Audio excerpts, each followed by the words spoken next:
मेरी शादी की पहली रात थी और मेरा दिल ही नहीं कर रहा था कि मैं अपने दुल्हन के पास जाऊं, जो ना जाने कितनी देर से शादी के पास सज धज कर मेरे कमरे में बैठी मेरा इंतज़ार कर रही थी। मेरी उम्र 26 साल थी और इस उम्र में हर लड़के की इच्छा होती है कि उसकी शादी हो जाए, और आज मेरी शादी हो चुकी थी। मेरे घर में शादी का बस एक छोटा सा फंक्शन रखा गया था। कुमकुम की लाइट से घर को सजाया गया था ताकि यह महसूस हो सके कि इस घर में कोई खुशी का माहौल चल रहा है।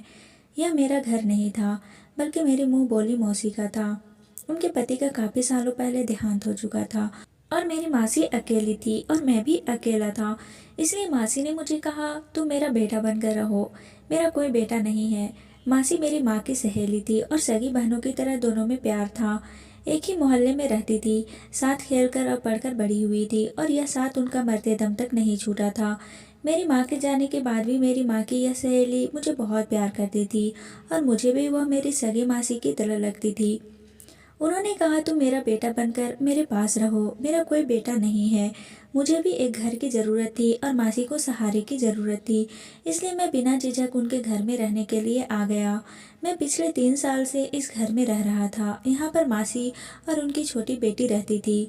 3 साल पहले मासी की बेटी की उम्र 12 साल की थी और मैं उस बच्चे की तरह ही समझता था, लेकिन वह 12 साल की बच्ची आज 15 साल की होकर मेरी दुल्हन के रूप में ही मेरे कमरे में बैठी हुई थी। वह कमरा जो मासी ने इस घर में मेरे नाम का रखा था, और मैं 3 साल से इसी कमरे में रहता था। लेकिन मैंने कभी यह सोचा नहीं था कि मेरी शादी मेरी मुंह बोली मासी की 15 साल की बेटी से हो जाएगी। वह अंदर कमरे में बैठी हुई थी और मैं बाहर टीवी हॉल में सोफे पर बैठा हुआ था। मासी शायद सोने के लिए चली गई थी और जो थोड़े बहुत मेहमान थे वह भी घर वापस चले गए थे। लेकिन मैं कश्मकश में था कि कमरे में जाऊं या ना जाऊं। मुझे बहुत बुरा लग रहा था कि मैं एक 15 साल की लड़की के साथ पति पत्नी का रिश्ता कैसे निभाऊंगा। मुझे सोचते हुए अजीब लग रहा था कि मैं उस छोटी सी बच्ची के साथ, क्योंकि वह जैसे भी थी अभी बहुत ही कम उम्र थी और छोटी बच्ची ही थी, मैंने बस अपनी मासी के कहने पर यह शादी की थी। हाँ, अगर रागिनी थोड़ी सी बड़ी होती, वह 15 की जगह 18 या 20 साल की होती, तो फिर मैं भी शादी से खुश हो जाता, क्योंकि वो बहुत ही प्यारी लड़की थी और वो मुझसे शादी करने पर कोई एतराज़ ना होता। मुझे एतराज़ सिर्फ सिर्फ रागिनी की कम उम्र होने पर था, उससे ज़्यादा मुझे कोई मतलब नहीं था। लेकिन मासी ने कुछ इस तरह से जज्बाती तौर पर ब्लैकमेल किया कि मैं इनकार नहीं कर सका। मैं तो मासी से यह कह दिया कि मैं अभी रागिनी के साथ फेरे ले लेता हूँ, लेकिन विदाई की बात मैं कर देना। जब वो बड़ी हो जाएगी तब तक मैं अपने दोस्त के पास दुबई चला जाता हूँ और वहाँ कुछ काम धंधा करूँगा। कुछ पैसे भी हो जाएंगे, उसके बाद आप विदाई कर देना। मुझे कोई एतराज़ नहीं होगा। लेकिन मासी कहने लगी, नहीं, मुझे विदाई भी आज ही करनी है। मुझे विदाई वाली बात समझ नहीं आई। असल में तो हम एक ही घर में रहते थे। ऐसा नहीं था कि इस घर से दूसरे घर रागिनी को विदा होकर जाना था। विदाई से पहले मेरा मतलब यही था कि जिस तरह से पति पत्नी एक रिश्ते में बंध जाते हैं, एक दूसरे के होते हैं, वह शुरुआत हम अभी नहीं करेंगे। अब जब रागिनी बड़ी हो जाएगी तब करेंगे, यानी आज से 4-5 साल के बाद। क्योंकि मैं इतनी छोटी लड़की के शादी करने को कानूनी जुर्म समझता था और यह वाकई कानूनी जुर्म ही था। इसलिए खामोशी से मासी ने मेरी शादी करवा दी।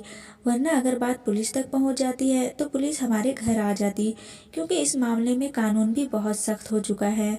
इस शादी को लेकर मैं काफ़ी हद तक डरा हुआ भी था। मेरा फ्यूचर भी शादी की वजह से ख़राब हो सकता था। अगर किसी ने पुलिस में जाकर या कोर्ट में जाकर चुगली कर दी कि मैंने एक कम उम्र की लड़की से शादी की, तो यकीनन मुझे कोई ना कोई सज़ा तो मिल ही जानी थी। यही सब सोचकर और उदास होकर सोफे पर बैठा हुआ था कि मेरी मासी के कमरे का दरवाज़ा खुला और वो बाहर आ गई और मेरी तरफ हैरत से देखने लगी। अब मुझसे कहा, तुम अभी तक अपनी दुल्हन के पास नहीं गए हो, वह तुम्हारा इंतज़ार कर रही है। मासी के मुंह से यह बात सुनकर मुझे ना जाने क्यों अजीब लगा था। मैं अपने दिमाग में सवाल का जवाब सोच रहा था कि मासी को क्या जवाब दूं। मैं उनसे क्या कहता कि मैं दुल्हन के पास नहीं जाना चाहता। यह कहकर मैं मासी से नज़रें चुरा लिया। अगर वह वाकई में दुल्हन बनने के काबिल होती हैं तो मुझे जाने में कोई एतराज़ नहीं था, लेकिन वह एक छोटी सी 15 साल की बच्ची थी और उसकी उम्र तो कुड़ियों से खेलने की थी। मैंने कहा कि मेरी तबीयत ठीक नहीं है, तो मासी ने कहा, कोई बहाना नहीं चलेगा, तुम्हें अपने दुल्हन के पास जाना होगा। मैं बड़े अरमानों से अपनी बेटी की शादी तुमसे की है, अब इस तरह से तुम मेरी बेटी को धुतकार नहीं सकते हो। यह धुतकारने वाली बात कहाँ से आ गई? वो शायद मेरी बात समझते हुए भी नहीं समझ पा रही थी। मजबूरन मुझे वहाँ से उठना पड़ा और रागिनी के पास जाना पड़ा। जैसे ही मैंने कमरे का दरवाज़ा खोला तो देखा रागिनी पूरे दुल्हन के रूप में तैयार होकर सर झुकाए बैठी है। मुझे ना जाने क्यों रागिनी को देखकर बहुत दुख हुआ था। वह छोटी सी बच्ची थी और मासी की जिद की वजह से हम दोनों इस बेजोड़ रिश्ते में बंध गए थे। मैंने फैसला कर लिया था कि मैं उसके साथ कुछ भी गलत नहीं करूँगा जब तक कि वो 18 साल की नहीं हो जाती। मैं उसके साथ कोई रिश्ता नहीं बनाऊंगा। मैं उसके करीब जाकर खड़ा हो गया, लेकिन मैं बैठा नहीं था। मैंने उससे कई बात नहीं की। वह सर झुकाए बैठी थी। वह इस समय इतनी हसीन लग रही थी कि मैं उसके हुस्न को शब्दों में बयां नहीं कर सकता था। उसकी उम्र 15 साल थी, लेकिन उसका मेकअप कुछ इस तरह से किया गया था कि वो अपनी उम्र से बड़ी लग रही थी। लेकिन मेकअप से क्या होता है, वह तो इतनी बड़ी नहीं हुई थी, वह तो छोटी ही थी। और मैं कैसे उसके साथ कोई रिश्ता बना सकता था। मैंने खामोशी से तकिया उठाया और सामने सोफे पर जाकर सोने लगा तो उसने हैरत से मेरी तरफ देखा। फिर थोड़ी देर के बाद बोली कि आप बेड पर ही सो जाएं, सोफा तो बहुत छोटा है और आप तो अच्छे खासे लंबे हैं, आपको सोने में परेशानी होगी। उसकी बात सुनकर मैं हैरान रह गया था कि वह छोटी सी थी, लेकिन बात उसने बड़ों जैसी कर दी थी। मुझे लगा कि वो मेरे करीब आने से घबरा जाएगी, इसलिए मैं सोफे पर सोने का फैसला कर लिया था। लेकिन जब वो खुद कह रही थी कि उसे किसी तरह का कोई डर नहीं है, तो फिर मुझे भी आराम की ज़रूरत थी। मैंने तकिया वापस अपनी जगह पर रखा और आंखें बंद करके लेट गया। मेरी आंखें बंद थी, लेकिन मेरा दिमाग जागा हुआ था। मैंने महसूस किया था कि रागिनी अभी तक बैठी हुई है। क्या वह मेरा इंतज़ार में बैठी हुई थी? मैंने आंखें खोलकर उसकी तरफ देखा तो वह मुझे ही देख रही थी। फिर मैंने उससे कहा कि तुम जाकर ये भारी भरकम कपड़े बदल कर कोई कंफर्टेबल कपड़े पहनकर सो जाओ, मुझे भी नींद आ रही है। लेकिन मुझे पता ही नहीं क्यों लगा था कि मेरी बात सुनकर नाराज़ हुई थी। हालांकि कि मेरी बात सुनकर उसको खुश हो जाना चाहिए था। मेरे हिसाब से तो उसे इस रिश्ते के बारे में जानकारी नहीं होगी, इतनी छोटी सी तो थी। फिर थोड़ी देर बाद वो ड्रेसिंग रूम में चली गई और अपने कपड़े बदल लिए और मेरे बराबर लेट गई तो मैंने उठकर लाइट ऑफ कर दी। लेकिन सोते समय मुझे पता नहीं क्यों महसूस हो रहा था कि वह बार बार सरक कर नींद में मेरी तरफ आ रही थी। मैं बार बार उसे फिर से उसकी जगह पर आराम से धकेल देता, लेकिन वो फिर से सरक कर मेरे करीब आ जाती। वह शायद नींद में थी या उसको ज़्यादा नींद में इधर उधर करवटें बदलने की आदत थी। वह तो नींद में यह हरकत कर रही थी, लेकिन मैं तो जाग रहा था। सिर्फ मैं ही नहीं जाग रहा था, उसकी यह हरकत मेरे जज्बातों को भी जगा रही थी। एक बार तो वो मेरे इतने करीब हो गई कि मेरे दिल की धड़कनों ने शोर मचा दिया।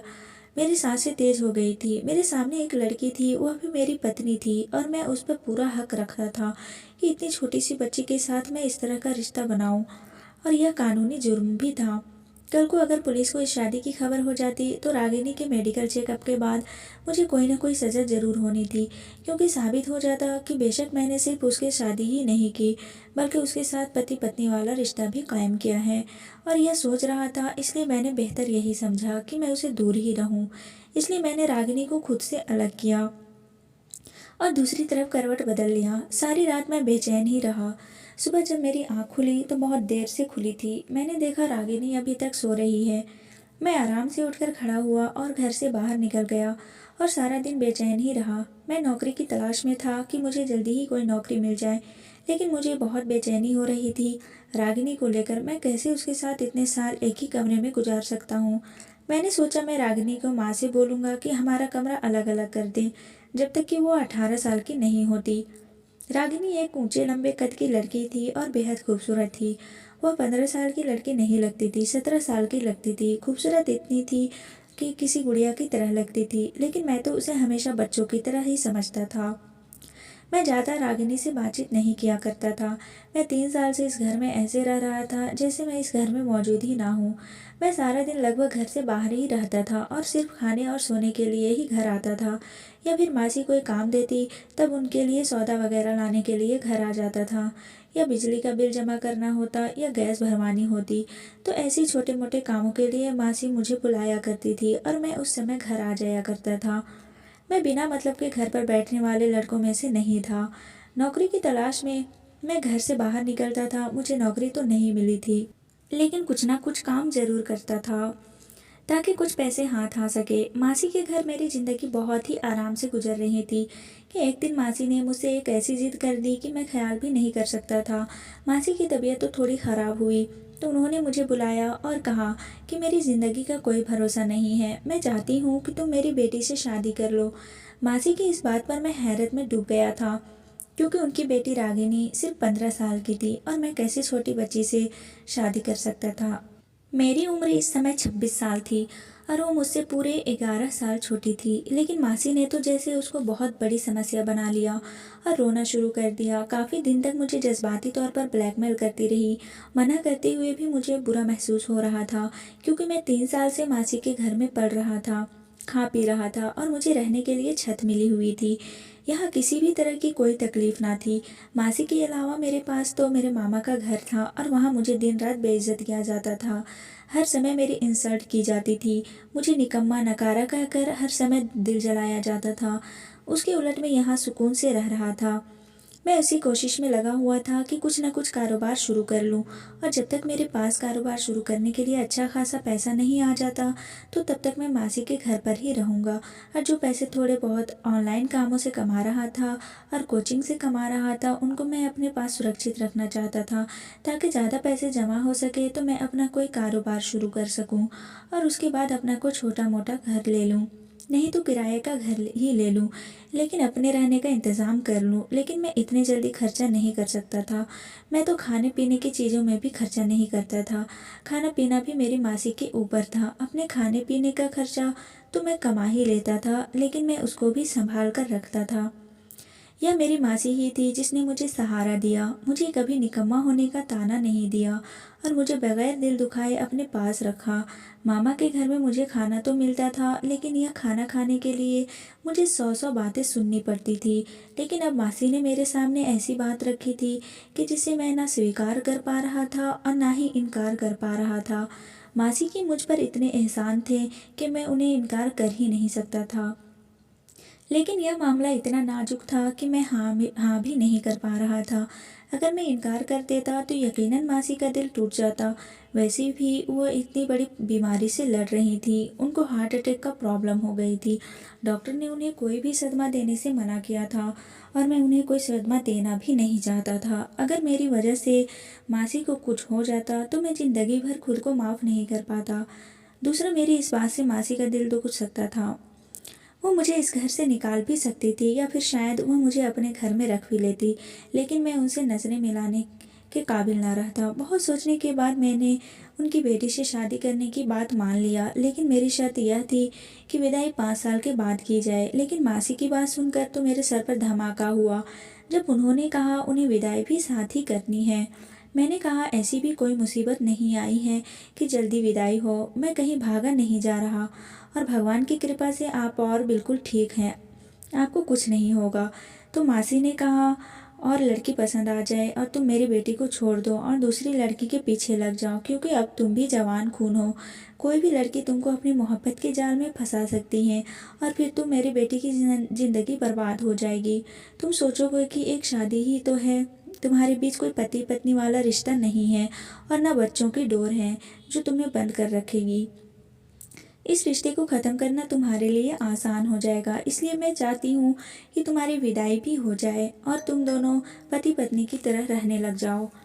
मासी ने तो हर तरफ से मेरा रास्ता बंद कर दिया था। उनकी बात भी अपनी जगह सही थी, बल्कि अगर मैं कहूँ कि उनका डर अपनी जगह सही था कि हर माँ को यह डर होता है कि उसकी बेटी का क्या फ्यूचर होगा। और रागिनी छोटी थी और मुमकिन था कि मैं किसी और की मोहब्बत में गिरफ्तार होकर किसी और से शादी भी कर भी सकता था, क्योंकि मुझे आए दिन काम में सिलसिले में लड़कियों का सामना करना पड़ जाता था। ऑनलाइन भी मेरी काफ़ी स्टूडेंट लड़कियां थी जिससे मेरी अच्छी खासी दोस्ती थी। हो सकता था कि मैं उनमें से कोई मुझे अच्छी लग जाए और मेरा इरादा बदल जाए। बहुत ज़्यादा सोचने के बाद मैं रागिनी से शादी की हामी भर ली थी और विदाई के लिए भी तैयार हो गया था, क्योंकि मेरे पास अभी फ़िलहाल रहने की कोई जगह नहीं थी। जितने पैसे मैं जमा कर चुका था वह घर लेने के लिए काफ़ी नहीं थे, और अगर घर ले भी लेता तो फिर खाना पीना कहाँ से होता। सारी बातों को ध्यान में रखते हुए मैंने रागिनी से शादी भी भलाई समझी और इसी को अपनी किस्मत समझ लिया। सोचा बस कुछ साल इंतज़ार करता हूँ, वह बड़ी हो जाएगी, उसके बाद ही मैं उसके साथ कोई रिश्ता रखूँगा। बस ठीक है, ज़िंदगी अच्छी गुजर जाएगी रागिनी के साथ, या फिर यह भी हो सकता है कि बड़ी होकर रागिनी का दिमाग बदल जाए और खुद ही शादी के लिए इनकार कर दे, क्योंकि मैं उससे पूरे 11 साल बड़ा था। अगर वो ऐसा करती तो मेरे लिए यह आसानी हो जाती और मेरा रास्ता साफ हो जाता। लेकिन रागिनी की हरकतें तो मुझे कुछ और ही पता दे रही थी। वह इतनी भी छोटी नहीं थी जितनी छोटी मैं उसे समझ रहा था। मैंने महसूस किया था कि बहाने बहाने से वो मेरे करीब होने की कोशिश करती है। फिर मुझे लगा कि यह शायद मासी की पढ़ाई हुई है, कि उन्होंने ही रागिनी को यह समझाया होगा कि किसी तरह वो मुझसे पति पत्नी वाला रिश्ता बना ले, ताकि जल्दी ही रागिनी उम्मीद से हो जाए और हम दोनों एक मजबूत डोर से बन जाएं। मुझे मासी की इस सोच पर अफसोस हो रहा था। उन्हें अपनी बच्ची को सेहत की चिंता नहीं थी, बस उसका फ्यूचर सुरक्षित करना था। मैं कोई भागा नहीं जा रहा था। लेकिन कुछ समय बाद मेरा यह ख्याल भी गलत साबित हो गया कि मासी की पढ़ाई हुई है। मैंने महसूस किया कि रागिनी तो खुद इस टाइप की है कि उसका दिमाग वक्त से पहले बड़ा हो गया है। वह हर समय सोशल मीडिया का इस्तेमाल करती है और शायद उसे इस रिश्ते के बारे में सब कुछ मालूम था और मैं उसके अंदर जज्बात पैदा हो गया था और मैं उसका पति था। इसलिए वह सोच रही थी कि जल्द से जल्द मैं उसके करीब आ जाऊं। इस उम्र में लड़कियों में हार्मोन के बदलाव शुरू हो जाते हैं और उन्हें यह इच्छा बहुत ज़्यादा हो जाती है कि कोई लड़का उनके बहुत करीब हो जाए। यह उम्र लड़कियों की बहुत ही नाजुक उम्र होती है। कहते हैं इस उम्र में लड़कियों को माँ बाप के केयर का बहुत ज़्यादा ज़रूरत होती है। अगर ऐसे में उनके ऊपर ध्यान ना दिया जाए तो वह अपने राह से भटक जाती हैं, और रागिनी भी उसी उम्र से गुजर रही थी। उसके अंदर बदलते हार्मोन्स उसे तंग कर रहे थे। शायद रागिनी को यह इच्छा थी कि मैं उसके करीब जाऊं और एक रिश्ता कायम करूं, और इसलिए वो बेधड़क मेरे सामने आ जाती थी। रात में हम एक ही बेड पर सोते थे। वह मेरे करीब आ जाती, अच्छे से तैयार होकर, और मुझे अपनी तरफ खींचने की कोशिश करती थी। वह अभी सिर्फ 10th क्लास में थी। मैं उसे स्कूल छोड़ने जाता, वह मेरी बाइक पर मुझसे चिपक कर बैठने की कोशिश करती थी। मैं उसे कहता, पीछे हटकर बैठो तुम। कुछ देर के लिए पीछे हो जाती है, फिर दोबारा से फिर मेरे करीब हो जाती। मेरे दिल की धड़कनों में तूफान मच जाता था, लेकिन मैं खुद पर कंट्रोल करता था। मुझे उसकी हरकतों पर गुस्सा आने लगा था। कानूनी तौर पर भी मैं कुछ डरा हुआ था कि कहीं मैं पकड़ा ना जाऊं। यह कानूनन जुर्म है, और अगर किसी ने मेरी चुगली कर दी तो मैं जेल के सलाखों के पीछे भी जा सकता हूँ। कुछ दिनों से मैंने देखा रागिनी की दिमागी हालत दिन ब दिन अब खराब होती जा रही है। उसे इस बात की परेशानी थी कि मैं उसके करीब नहीं जा रहा हूँ। लेकिन एक दिन मेरी बर्दाश्त की हद ख़त्म हो गई, जब उसने खुद ही मेरे बहुत ज़्यादा करीब आने की कोशिश की। शायद उसको खुद पर कंट्रोल नहीं रहा था और वो मेरे सीने से लग गई। मेरे शरीर में भी जैसे आग लग चुकी थी। लेकिन मुझे रागिनी की यह हरकत बिल्कुल पसंद नहीं आई। गुस्से से मारे मेरा बुरा हाल हो रहा था, और इसी गुस्से में मैंने उसे झटक दिया तो वह रोने लगी। बोली, मैं आपकी पत्नी हूँ, आप मुझसे दूर क्यों रहते हैं? मैंने उससे कहा, पहले अपनी उम्र देखो, फिर ऐसी बातें करो। मेरा गुस्से के मारे बुरा हाल था। मैंने उसको बहुत ज़्यादा डांट दिया था, न जाने कितनी बुरी बात सुनाई, और घर छोड़कर चला गया। 2 दिन तक घर से बाहर ही रहा और अपना मोबाइल भी बंद कर दिया। और यह 2 दिन मैं अपने दोस्त के घर पर रहा। मैं दिमागी तौर पर बहुत ज़्यादा परेशान था। घर वापस आया तो मासी बहुत परेशान थी। उन्होंने कहा कि मुझे पता था तुम मेरी बेटी को छोड़कर चले जाओगे। यही डर था मुझे। मैंने देखा कि रागिनी का रंग पीला पड़ा हुआ है और उसकी तबीयत भी ठीक नहीं लग रही थी। वो शायद मेरे घर छोड़कर जाने की वजह से बहुत ही परेशान थी। मुझे पहली बार अपनी गलती का एहसास हुआ था। मैं मासी से बहाना बना दिया कि मैं 2 दिन के लिए शहर से बाहर गया था। मुझे रागिनी कुछ चुपचाप सी लग रही थी। मुझे खुद पर अफसोस होने लगा था। मुझे उससे ऐसा व्यवहार नहीं करना चाहिए था। वह बच्ची है, अभी बहुत ही नाजुक उम्र से गुजर रही है, और उसे अभी प्यार से समझाना चाहिए, गुस्से से नहीं। मैं कमरे में गया तो रागिनी अपना तकिया उठाकर सोफे पर जाने लगी, क्योंकि उस दिन मैंने गुस्से में उसे बहुत कुछ सुना दिया था। उस दिन मैंने गुस्से से यह भी कह दिया था कि तुम आज के बाद मेरे साथ बेड पर नहीं सोओगी, वरना मैं कमरे से बाहर निकल जाऊंगा। मुझे अपनी बात याद आई तो मैंने रागिनी को पुकारा। मेरे पुकारने पर वो एकदम से डर गई थी। कहने लगी, प्लीज़ कमरे से बाहर मत जाइएगा, मैं सोफे पर ही सो जाया करूंगी। उसकी बात सुनकर मैं शर्मिंदा हुआ था। मैंने गहरी सांस भरी और उठकर रागिनी के पास आया, उसका हाथ थामा और उसे बेड पर बैठा दिया। मैंने कहा, आई एम सॉरी, मैं गुस्से में तुमसे बहुत कुछ गलत बोल गया। मेरी जरा सी नरमी पाकर वह रोने लगी, रोते हुए मेरे साथ लग गई। मुझे चाहकर भी खुद से पीछे नहीं कर पाया था, बल्कि उसे और अपने साथ लगा लिया। वो सिसकियों से रो रही थी। कहने लगी, मुझे पता है कि मैं आपको बहुत बुरी लगती हूँ। मम्मी की मजबूर करने पर आपने मुझसे शादी की है। उसकी यह बात सुनकर उसका चेहरा ऊपर किया। मैंने कहा, तुम मुझे बुरी नहीं लगती बल्कि अच्छी लगती हो। अब तुमसे दूर रहने में मुझे मुश्किल लगने लगा है और तुम्हारे पास मैं आ नहीं सकता क्योंकि तुम बहुत कम उम्र हो। मैं तुम्हें इतनी कम उम्र में किसी मुसीबत में नहीं डालना चाहता। मैंने आज उसे अपना हर डर बता दिया। मुझे लगा यह सुनकर उसे सुकून हो जाएगा, लेकिन वह तो और भी ज़्यादा परेशान हो गई थी और किसी गहरी सोच में डूब गई थी। समय कुछ और आगे को बढ़ा तो रागिनी के पेट फूलने लगा, उसकी रंगत भी पीले पड़ने लगी।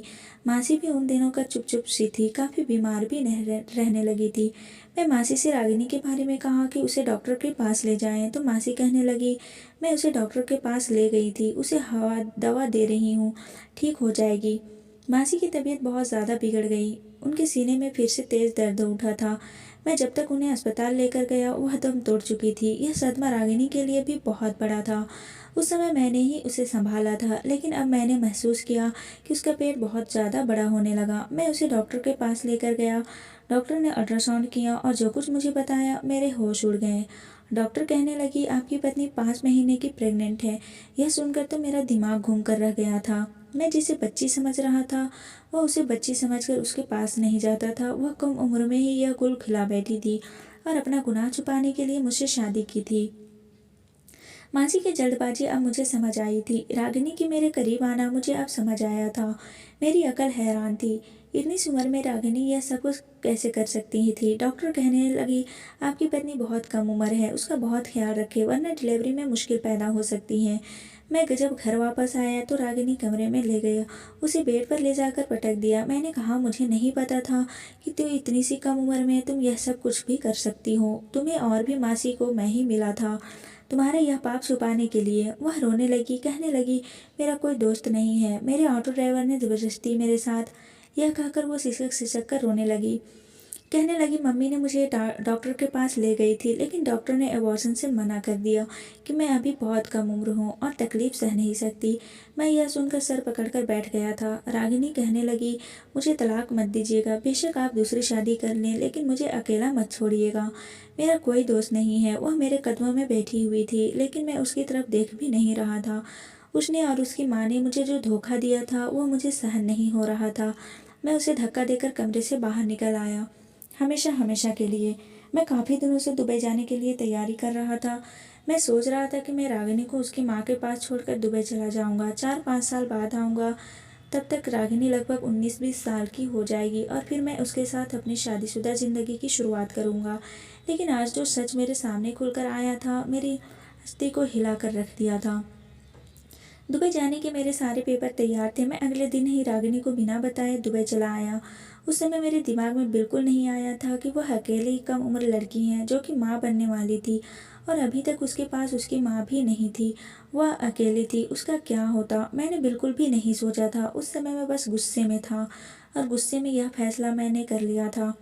मैं उसे छोड़कर दुबई आ गया और काम की तलाश में लग गया। कुछ महीनों बाद मुझे एक अच्छी जगह नौकरी मिल गई और मैं अपनी ज़िंदगी में व्यस्त हो गया। मुझे नहीं पता मेरे पीछे से रागिनी का क्या हुआ था, लेकिन जो कुछ मैंने किया था शायद गलत किया था और यह एहसास मुझे चैन से जीने नहीं देता था। मैं रातों को उठकर बैठ जाता। रागिनी का ख्याल मुझे परेशान करता था और यूं ही वक्त गुजरता रहा और 2 साल बीत गए और 2 साल के बाद मैं हिंदुस्तान वापस आया था क्योंकि मेरा 2 साल का कॉन्ट्रैक्ट था, वो ख़त्म हुआ था और मुझे 2 महीने की छुट्टियां मिली थी। सच कहूँ तो मैं सिर्फ रागिनी की खातिर हिंदुस्तान आया था, वरना हिंदुस्तान तो मेरा था ही कौन। मेरा दिल इन 2 सालों में बहुत बेचैन रहा था और मेरा जो 2 सालों का एग्रीमेंट था उसे ख़त्म होते ही मैं सीधा हिंदुस्तान आया था और मैं एक बार अपनी आंखों से देख लेना चाहता था कि रागिनी ठीक है या नहीं। उसके बाद मैं निश्चिंत हो जाता। लेकिन घर आकर जो मैंने देखा, मेरी आंखें फटी की फटी रह गईं। क्या वो वाकई रागिनी थी? एकदम हड्डियों का ढांचा। वह सामने सोफे पर पड़ी हुई थी, चेहरा ऐसा जैसे किसी ने पीला रंग लगा दिया हो। हाथ पैर सूखकर लकड़ी के समान हो गए थे। मैं तड़प कर उसके पास पहुंचा था। उसने आंखें खोलकर मुश्किल से मुझे देखा था। मुझे देखकर शायद उसे विश्वास नहीं आया था। उसने मुझे छूकर महसूस किया। मैंने कहा, रागिनी, हाँ मैं ही हूँ। और फिर उसकी आंखों से आंसू बह चले थे। वह रोने लगी और बोली, तुम्हारे जाने के बाद मैं बहुत तकलीफ सही। पता नहीं भगवान ने अब तक मुझे जिंदा क्यों रखा है, वरना शायद मैं मर जाती। जब मैंने एक मरे हुए बच्चे को जन्म दिया था, वह तकलीफ़ याद करती हूँ तो अब भी सहम जाती हूँ। उस समय मुझे तसल्ली देने वाला भी कोई अपना नहीं था। वह अपनी आप बीती सुना रही थी और मैं बस उसे सुन रहा था। मेरा दिल उसकी हालत पर खून के आंसू रो रहा था। उसकी हालत का जिम्मेदार सिर्फ़ और सिर्फ़ मैं था। वह कहने लगी, तुम्हारे जाने के बाद मेरा कोई नहीं था। पापा की जो पेंशन आती थी उससे मैं अपना खर्चा चला रही थी, लेकिन ज़िंदगी जीने का कोई उमंग ही नहीं बची थी। बस मर जाने का दुआएं मांगा करती थी। मैं तुम्हें इस बात का कसूरवार नहीं ठहराती, क्योंकि तुम्हारे साथ भी धोखा ही हुआ था। लेकिन शायद गलती इसमें मेरी भी नहीं थी। जो कुछ हुआ मेरे साथ हुआ ज़बरदस्ती किया गया था। मैं उसे बाहों में उठाकर अस्पताल लेकर भागा था। उसके सारे चेकअप होने के बाद पता चला कि उसे टीबी हो गया था। मैं उसे अपने साथ दुबई ले आया और वही इसका इलाज करवाने लगा। पूरा 1 साल लगा था उसे बिल्कुल ठीक होने में। मैंने उसे हाथ जोड़कर माफ़ी मांग ली थी। मैंने कहा, मुझे माफ़ कर दो। जो कुछ किया मैंने गुस्से में कदम उठाया था। मुझे ऐसा नहीं करना चाहिए था। रागिनी का दिल वाकई बहुत बड़ा था। उसने मुझे माफ़ कर दिया। उस दिन मैंने रागिनी को सच्चे दिल से अपनी बाहों में भरा था। उसने अपने प्रति स्वीकार किया था। हमने अपनी ज़िंदगी की नई शुरुआत की थी। दोस्तों, वीडियो कैसा लगा कमेंट करके ज़रूर बताएं। वीडियो को लाइक और चैनल को सब्सक्राइब कर